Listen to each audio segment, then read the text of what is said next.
आजीच्या काळातले पारंपरिक पदार्थ म्हटलं की कापणे आले, गुलगुले आले, अनारसा आलं आणि हे सगळे पदार्थ अगदी गुळामध्ये बनवले जायचे. मोजक्या साहित्यात आणि घरामध्ये जे साहित्य अवेलेबल असेल त्या साहित्यातून अगदी चविष्ट पदार्थ हे बनवले जायचे. आषाढ महिना आला किंवा कोणाकडे पाहुणं जायचं असलं की हे पदार्थ अगदी आवडीने बनवले जायचे. आणि त्यातलाच हा पदार्थ म्हणजे गव्हाच्या पिठापासून अगदी गोड खुसखुशीत शंकरपाळ्या. पौष्टिक आहेतच पण तेवढ्या चवीलाही खूप छान लागतात. तर अगदी छोट्या छोट्या टिप्ससहित मी तुमच्याबरोबर व्हिडिओ शेअर केलेला आहे, त्याच्यामुळे शेवटपर्यंत नक्की बघा. व्हिडिओ आवडला तर मला कमेंट करून नक्की सांगा आणि चॅनलला सबस्क्राईब करायला मात्र विसरू नका. तर मग शंकरपाळ्या बनवायला सुरुवात करूया. तर मी इथं गव्हाचं पीठ घेतलेलं आहे. अगदी हे पारंपरिक पदार्थ आहेत त्याच्यामुळे हे गव्हाच्या पिठामध्येच अतिशय छान असे पौष्टिक तयार होतात. तर 3 वाटे इथं मी गव्हाचे पीठ घेतलेलं आहे आणि गव्हाचं पीठ घेतल्यानंतर अगदी अर्ध्या वाटीपेक्षा जास्त म्हणजेच पाऊण वाटी एवढं मी इथं बेसनचं पीठ वापरणार आहे. बेसनच्या पिठामुळे शंकरपाळ्या अगदी मस्त खुसखुशीत तयार होतात. जर तुम्ही फक्त गव्हाच्याच पिठाच्या शंकरपाळ्या केल्यात तर त्या वातड होतात आणि व्यवस्थित चावता येत नाहीत. तर हे बेसनचं पीठ आपण इथं घालून घेऊया. आता ह्या पिठाला अगदी खुसखुशीतपणा येण्यासाठी आपण मोहन घालणार आहोत. तर एक मोठा चमचाभर मी इथं तूप घेतलेला आहे. तुम्ही तेलाचाही वापर करू शकता. तूप व्यवस्थित गरम झालं की या तुपाची मोहन आपण ह्या पिठामध्ये घालून घेणार आहोत. तुपाची मोहन आपण ह्या पिठामध्ये घातल्यानंतर सगळ्यात अगोदर हे पीठ आहे ते अगदी चमच्याच्या साह्याने व्यवस्थित हलवून घ्या. व्यवस्थित थंड झाल्यानंतर हे आपल्याला हाताने पूर्णपणे तूप पिठाला चोळून घ्यायचं आहे. म्हणजे शंकरपाळ्या या कापण्या आहेत त्या पूर्णपणे खुसखुशीत होतील आणि मस्त अशा चविष्ट तयार होतील. तर ह्या ज्या कापण्या आहेत त्या अगदी 10-15 दिवस अगदी आरामात टिकतात. हवाबंद डब्यामध्ये ठेवून द्या.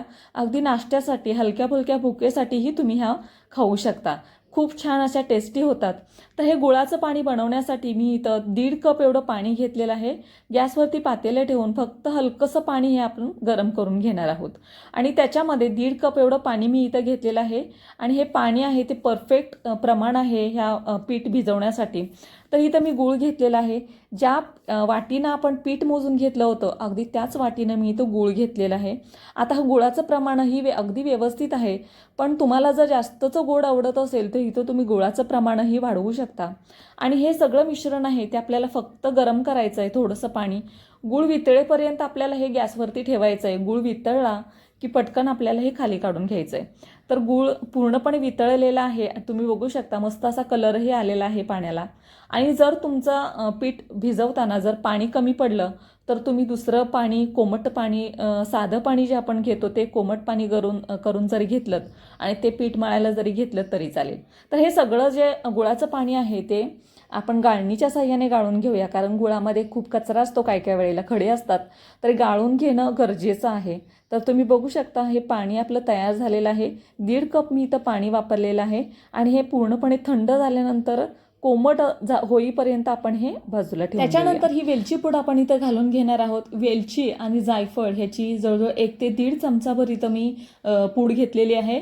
त्याच्यानंतर घेतलेलं आहे हलकंसं मीठ मी इथे वापरलेलं आहे. आता कोणत्याही गोड पदार्थाची चव वाढवण्यासाठी थोडंसं मीठ घालणं गरजेचं आहे. त्याच्यामुळे खूप छान अशी चव येते, मस्त असा कोणताही पदार्थ टेस्टी लागतो. तर हे पूर्णपणे मिक्स करून घ्यायचं आणि त्याच्यानंतर जे गुळाचं पाणी आहे ते कोमट झालेलं आहे ते आपण इथं घालून घेऊया.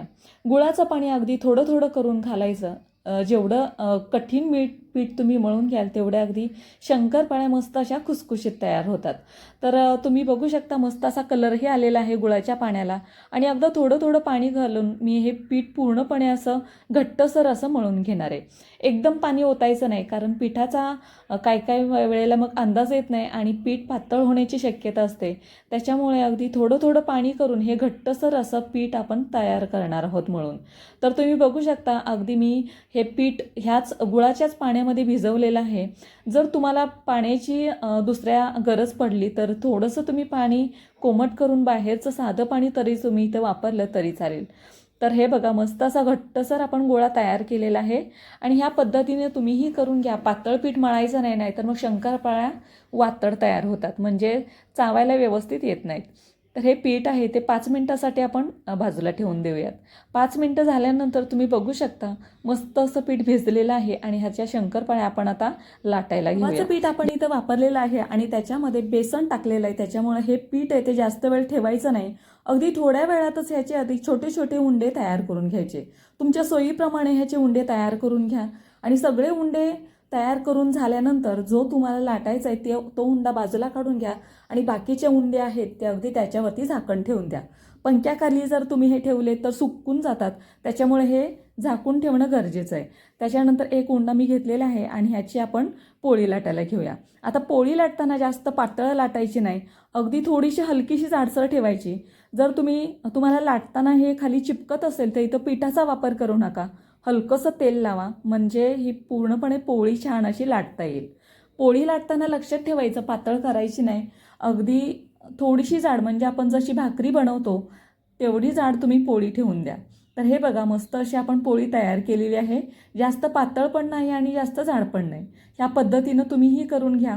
अगदी तुम्हाला कुरकुरीत जर कापण्या हव्या असतील तर ही पोळी आहे ती अगदी पातळ करून घ्या आणि थोडीशी जाडसर ठेवली तर छान अशा कापण्या फुगल्या जातात, मस्त अशा टम्म फुगतात आणि चवीलाही खूप छान लागतात आणि जास्त कडक पण होत नाहीत. तर ह्याच्यावरती अगदी मी खसखस भुरभुरलेली आहे, तुम्ही नाही घातली तरी चालेल, फक्त छान दिसावं ह्याच्यासाठी मी इथं खसखस टाकलेली आहे. आणि आता हे जी पोळी आहे ती स्क्वेअर शेपमध्ये मी अगोदर कट करून घेते, म्हणजे आपल्या ज्या कापण्या आहेत त्या अगदी एकसारख्या कट होऊन तयार होतील. तर हे बघा मस्त असा स्क्वेअर मी कट केलेला आहे आणि ह्याच्या आता आपण कापण्या काढून घेऊया. सुरुवातीला उभ्या लाईन सोडायच्या आणि नंतर क्रॉस लाईन्समध्ये हे पूर्णपणे आपल्याला कट करून घ्यायचं आहे. तुम्हाला अगदी हवे त्या आकारामध्ये तुम्ही करू शकता, पण अगदी पारंपरिक पद्धतीने अशा पद्धतीनेच कापण्या तयार केल्या जातात. तर हे बघा अगदी व्यवस्थित अशा आपण कट करून घेतलेलं आहे आणि ह्या कापण्या आहेत त्या अगदी जाड पण नाही आणि पातळ पण नाही, ह्या पद्धतीने मी जाडी ठेवलेली आहे जी आपण पोळी बनवली होती त्याची. तर ह्या पद्धतीने तुम्हीही करून घ्या, मस्त अशा कापण्या तयार होतात. आणि ह्या सगळ्या कापण्या आपण इथं बनवून घेऊया. ह्या पूर्णपणे कापण्या मी बनवून घेतलेल्या आहेत आणि एवढ्या पिठाच्या, म्हणजे 3 वाटी पीठ होतं आणि 1 वाटी म्हणजे पाऊण वाटी बेसन, तर एवढ्या पिठाच्या एवढ्या कापण्या इथं पडलेल्या आहेत. तर ह्या आपण तळायला घेऊया. गॅसवरती मी कढई ठेवलेली आहे.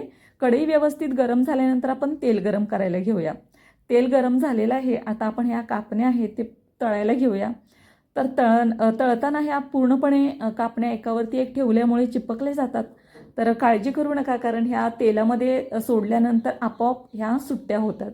तर जेवढं तुम्ही क्वांटिटीमध्ये तळताय, तेल घेतलेलं आहे, अगदी तुम्ही तेवढ्या कापण्या इथं सोडून घ्या. जास्त पण सोडू नका, नाही तर मग ह्या व्यवस्थित अशा भाजून तयार होणार नाहीत.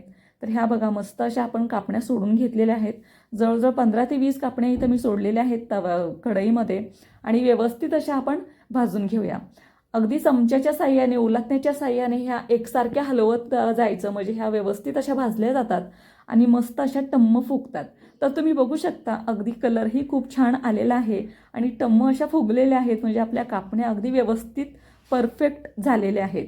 तर ह्यांचा कलर अगदी थोडासा लालसर कलर आला की ह्या पूर्णपणे तेलातून काढून घ्यायच्या. जास्त पण तेलामध्ये ठेवायच्या नाहीत, कारण ह्या तेलामधून बाहेर काढल्या तरी ह्यांची जो कलर आहे तो चेंज होतो. अगदी थोडंसं लालसर झाल्या की ह्या आपण तेलामध्ये बाहेर काढूया. अगदी ह्याच पद्धतीने सगळ्या कापण्या आपल्याला तेलातून भाजून काढायच्या आहेत, तळून काढायच्या आहेत. तर तुम्ही बघू शकता मस्त असा कलरही आलेला आहे आणि एकाच कलरवरती ह्या सगळ्या कापण्या आपण भाजून तळून काढली. पारंपरिक रेसिपी आहे आणि ह्या कापण्यांची रेसिपी तुम्ही एकदा नक्की करून बघा. अगदी लहान मुलांच्या टिफिनवरती दिल्यात तरी ह्या अगदी आवडीने खातील मुलं. तर ही जी कापण्या आहेत तुम्हाला जर सॉफ्ट हव्या असतील तर जी आपण पोळी लाटली होती ती थोडीशी जाडसर ठेवा, मस्त अशा टम्म फुगतात. आणि जर कुरकुरीत हव्या असतील तर पोळी आहे ती अगदी पातळ लाटा. तर ह्या मस्त अशा कापण्या तयार होतात. अगदी 10 ते 15 दिवस अगदी आरामात टिकतात. तुम्हाला ही रेसिपी कशी वाटली कमेंट करून नक्की सांगा.